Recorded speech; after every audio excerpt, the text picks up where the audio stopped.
Walls of blinding rain and roaring wind thundered across South Carolina's Midlands late Friday, transforming an otherwise ordinary afternoon into a scene worthy of a disaster film. In less time than it takes to brew a cup of coffee, placid neighborhoods near Swansea were shredded by gale-force gusts. Trees that had shaded front yards for decades cracked like dry twigs, dragging power lines to the pavement in a sparking tangle of copper and oak. Highway 6 vanished beneath a canopy of splintered limbs, while Highway 21 became a serpentine obstacle course, littered with roof shingles and sheets of mangled tin.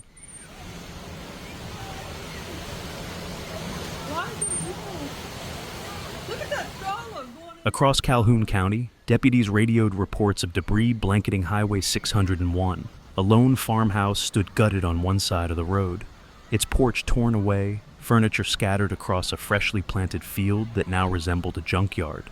In St. Matthews, a massive pecan tree keeled over with a groan, carving a crater in a front lawn and leaving a family's living room sofa exposed to the elements like an abandoned stage set.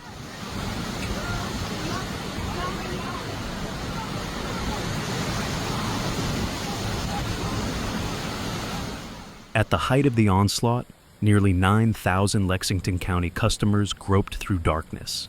Phone screens were the only light, as frightened residents tracked the National Weather Service feed for the next warning polygon.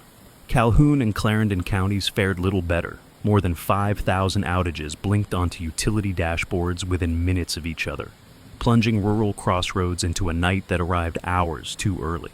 Linemen rolling from substation to substation found whole spans of wire wrapped around toppled pines, every transformer buzzing like a wasp nest before sizzling out, while emergency managers in Columbia plotted damage paths on wet maps.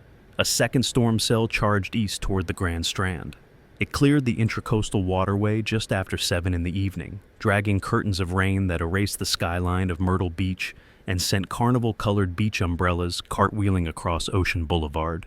Tents erected for the coming Carolina Country Music Fest snapped at their anchor ropes, the festival banner flapping against vacant metal trusses like distress flags.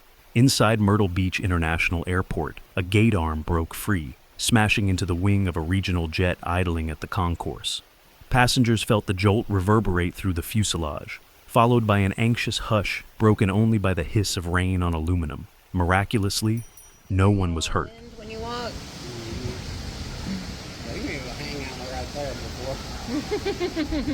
That's like the worst place they can hang out. Horry County dispatch phones lit up with overlapping pleas. A tree across Middle Ridge Avenue, utility lines writhing on Tilly Swamp Road, a garage roof pancaked onto parked cars in the Palmetto Point apartments. Nearly 10,000 meters spun themselves into silence. The Carolina Forest neighborhood, usually ablaze with porch lights and neon restaurant signs, became an ink-black swath on the outage map. Crews waded through ankle-deep runoff to cut tangled lines, chainsaws flashing arcs of orange in the strobing lightning. Far to the northwest, as dawn broke over Kentucky's bluegrass, devastation had already taken its toll. A supercell riding the left front quadrant of a fast-moving low-pressure wave spawned a violent vortex near the rural community of Mackville, an EF2 tornado with winds strong enough to heave pickup trucks like toys and peel asphalt from county roads. The roar lasted barely 2 minutes, yet when the funnel lifted, it left a scar of mangled barns, snapped hardwoods, and a cluster of homes reduced to knee-high rubble. One resident did not survive. 20 neighbors nursed injuries that ranged from lacerations to broken bones. Search teams, some still bandaged from storms earlier in the month, picked through fields strewn with pink insulation and family photographs fluttering in rain-soaked grass. Hospitals in Danville activated mass casualty protocols, lining corridors with extra gurneys and calling off-duty nurses as ambulances rattled down country lanes. Kentucky, already bruised by dozens of tornadoes this year, added another tragic mark to the ledger, the state's 20th tornado death of 2025 and the nation's 63rd. Even Florida could not escape the sprawling wrath of this weather complex. Late-day commuters east of Jacksonville watched in disbelief as a gray column condensed beside State Road 9B, wobbling across lanes in full view of traffic cameras. The Twister's touchdown was brief but dramatic. Roadside signs were plucked from posts, palms sheared of their fronds, and power poles tilted like half-felled matchsticks before the vortex dissolved into ragged curtains of rain. No injuries were reported. Yet, neighborhoods in St. Johns County spent the evening stepping around live wires and corralling yard furniture found blocks from home.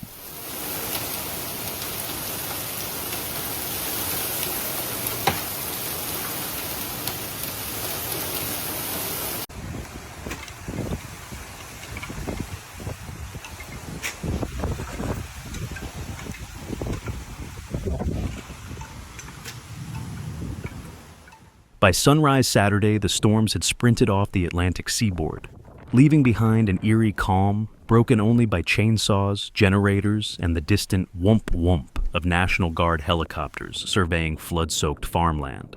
Utility crews from 3 states worked in rotating 12-hour shifts, replacing poles, restringing wire, and clearing debris from county roads so relief convoys could reach the hardest-hit pockets.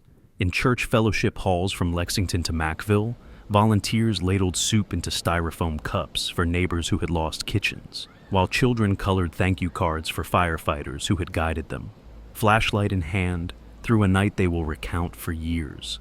Meteorologists cautioned that although the atmosphere had spent its fury for now, the ground remained saturated and root systems compromised. Another round of gusts, even modest ones, could topple still-standing trees. Residents were urged to photograph damage for insurance before mold set in, to keep phones charged, and to heed every watch and warning as the warm season storm track settles in for the long summer stretch. From uprooted pines on Highway 601 to a scarred runway in Myrtle Beach, from a battered hamlet in Kentucky's rolling hills to a startled commuter corridor outside Jacksonville, this multi-state outbreak served as a sobering reminder. When the sky decides to unleash its power, miles of asphalt and hours of warning sometimes aren't enough. Yet, amid the splintered timbers and darkened streets, stories of survival and solidarity glow brighter than any street lamp. The quiet heroism of first responders, linemen, hospital staff, and countless neighbors who ran chainsaws, moved limbs, and shared generators until every last light flickered back to life.